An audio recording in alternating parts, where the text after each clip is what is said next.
मित्रों जय हिंद। एपी ज्ञान गंगा के यूट्यूब क्लास पर आप सबका हार्दिक स्वागत है। आज हम लोग मैथ में पढ़ेंगे पाइथागोरस प्रमेय। पाइथागोरस एक जो है रेखा गणित के विद्वान का नाम है और उन्होंने हम सबकी सुविधा के लिए एक समकोण त्रिभुज से संबंधित प्रमेय दिया है, उसे हम पाइथागोरस प्रमेय कहते हैं। तो उसके बारे में हम लोग जानकारी प्राप्त करेंगे। मित्रों जैसा कि आप जानते हैं कि त्रिभुज तीन प्रकार के मेल होते हैं। एक है न्यून कोण त्रिभुज जिसके तीनों कोण 90 अंश से कम होते हैं, और दूसरा कोण है समकोण त्रिभुज जिसका कोई एक कोण 90 अंश का होता है, और तीसरा है अधिक कोण त्रिभुज जिसका कोई एक कोण 90 अंश से अधिक और 180 अंश से कम होता है। तो आज हम चर्चा करते हैं पाइथागोरस प्रमेय की।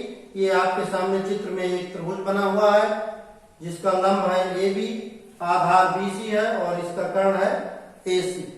मित्रों समकोण त्रिभुज में कोई एक कोण ही 90 होगा, दोनों या तीनों कोण 90 नहीं हो सकते, क्योंकि किसी त्रिभुज के तीनों कोणों का योगफल होता है 180 अंश। तो यदि और भी कोण 90 के हो जाएंगे, मान लो तीनों हो जाए तो 9 त्रिक 27 270 हो जाएगा, जो कि असंभव है। तो समकोण त्रिभुज में केवल एक कोण 90 अंश का रहेगा, बाकी जो दो कोण है ये न्यून कोण रहेंगे और इन न्यून कोणों का योग 90 अंश रहेगा। तो 90 दोनों का योग और 90 समकोण कुल मिलाकर 180 अंश हो जाएंगे। और त्रिभुज के तीनों कोणों का योगफल, चाहे त्रिभुज बड़ा हो चाहे त्रिभुज छोटा हो, किसी भी प्रकार का त्रिभुज है तो तीनों कोण अगर जोड़े जाएं तो उनके तीनों कोणों का योगफल 180 अंश होता है। अब आइए देखें 90 अंश के सामने की जो भुजा है, इस भुजा का नाम है कर्ण। 90 अंश के सामने की भुजा कर्ण कही जाती है। जो नीचे सतह पर जो भुजा है इस भुजा को कहते हैं आधार, और जो भुजा इन दोनों के अलावा बची, या ये कहेंगे जो भुजा आधार पर लंबवत खड़ी हुई है, इस भुजा का नाम है लंब। पाइथागोरस प्रमेय है किसी समकोण त्रिभुज में, ये शर्त है समकोण त्रिभुज ही होना चाहिए। न्यून कोण और अधिक कोण त्रिभुज में पाइथागोरस नियम नहीं लगेगा। तो किसी समकोण त्रिभुज में कर्ण पर बना वर्ग, कर्ण पर बना वर्ग का मतलब हम यहाँ लिख सकते हैं कर्ण पर 2 घात। शेष दोनों भुजाएं कौन सी हैं? एक लंब है और एक आधार है। तो शेष दोनों भुजाओं लंब और आधार पर बने वर्गों के, यानी ये लंब पर वर्ग बनेगा तो लंब स्क्वायर, आधार पर वर्ग बनेगा तो आधार स्क्वायर। और योग का मतलब जोड़ना, जोड़ लीजिए और ये इतना कर्ण स्क्वायर के बराबर होगा। तो भुजाओं पर लंब और आधार पर बने वर्गों के योग के बराबर होता है। इसका सूत्र है कर्ण स्क्वायर बराबर लंब स्क्वायर धन आधार स्क्वायर।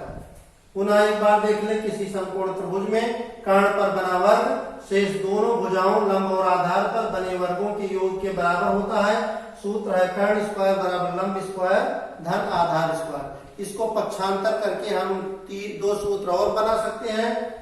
एक सूत्र है यदि हमें लंब निकालना हो तो लंब स्क्वायर बराबर कर्ण स्क्वायर माइनस आधार स्क्वायर, पक्षांतर करके इसको बनाएंगे। और दूसरा यदि हमें आधार निकालना हो तो आधार स्क्वायर बराबर कर्ण स्क्वायर माइनस लंब स्क्वायर। ये 3 सूत्र है, लेकिन ये पहला मेन सूत्र है। समकोण त्रिभुज यदि है हमारे पास, समकोण त्रिभुज से संबंधित 2 भुजाएं पता है और तीसरी भुजा हमको नहीं पता है, तो हम इस सूत्र से तीसरी भुजा को निकाल सकते हैं। लंब और आधार दिया है तो हम कर्ण निकाल सकते हैं, कर्ण और लंब दिया है तो हम आधार निकाल सकते हैं। और यदि इनमें से कोई भी 2 भुजाएं दी हैं, तीसरी नहीं दी है, तो हम इसे निकाल सकते हैं। अब आप इसको नोट कर सकते हैं या स्क्रीनशॉट ले सकते हैं।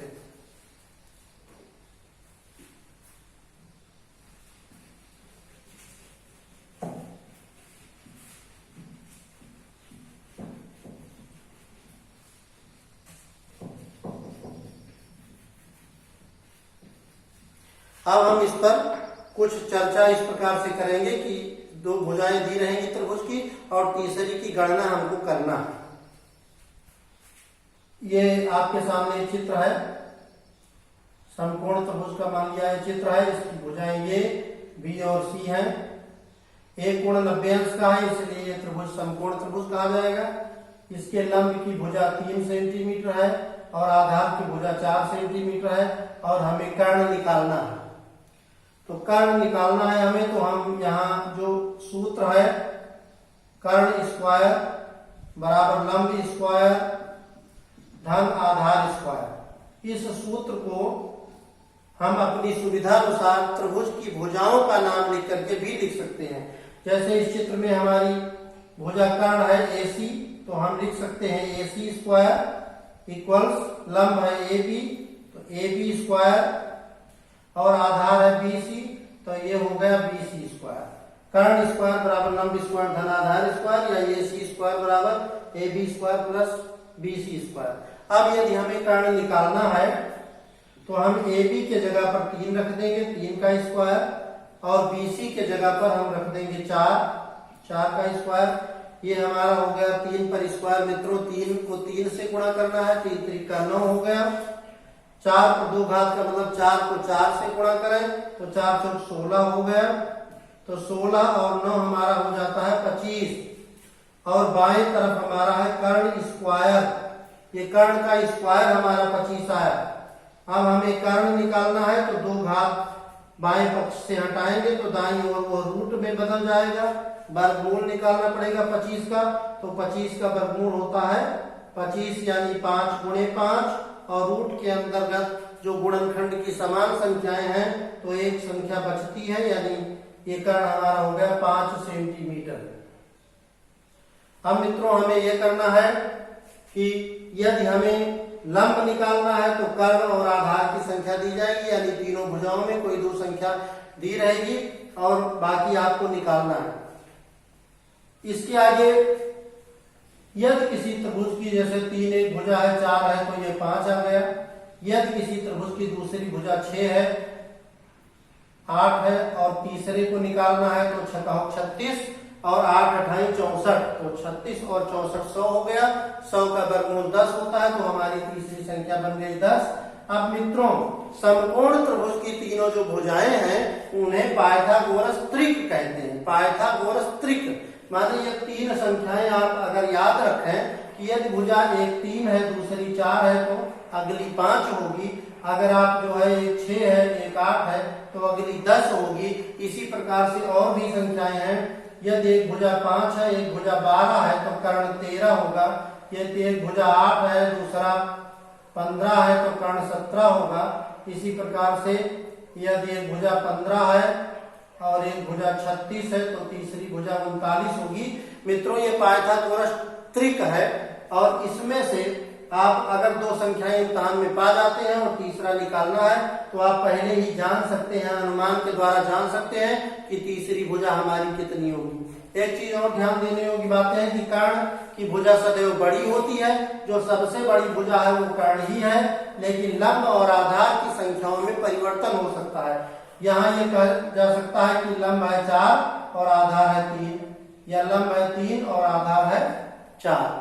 तो आशा है आप लोगों ने इसको समझा होगा और इस पर प्रयास करिएगा। हम फिर इसके आगे इस पर कुछ प्रश्न लेकर के आएंगे और फिर आपसे मिलेंगे।